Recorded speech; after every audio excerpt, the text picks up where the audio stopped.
میلیارد کاله د قوم را دوکه ورکړې ده کله د پاکستان په نوم باندې کله د اسلام په نوم باندې کله د قومیت په نوم باندې او کله د جمهوریت په نوم باندې او د دې قوم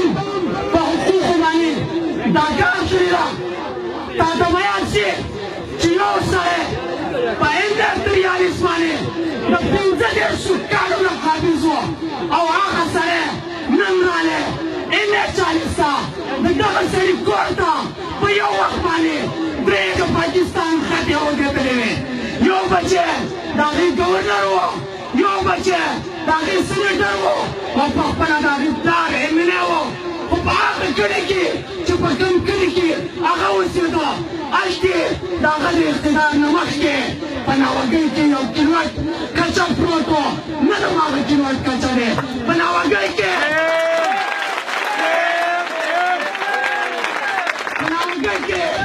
کسو په سر باندې اوبه راوړلې نن هم په سر باندې اوبه راوړي په ناوګۍ کې خلکو په خرو باندې اوبه راوړلې نن هم په خرو باندې اوبه راوړي او په 43 کې به دا خبره ای د ژوندي قوم نمایندګانو واقعي چې ستاسو زمین په پیسو باندې خرڅېږي دا پیسې د ایډیا په ترو باندې چې کومې روپۍ رالې ستاسو د ورانو کورونو لپاره تپوس نه کوم هغه روپۍ چا پاتې کړي اواز راکړئ چا پاتې کړي شوکت په دغه وخت کې ګورنر و 400 کروړه روپۍ خدای وکړه کله چې د نیمانګو د باجوړ روډ جوړېده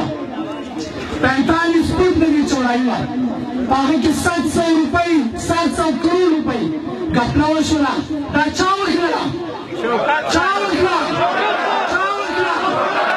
موږ په هغه 22 کروړ 100 کروړ روپو کې که 100 کروړ روپۍ په دې حلقه باندې ولګوي دا ټوله حلقه به واخلي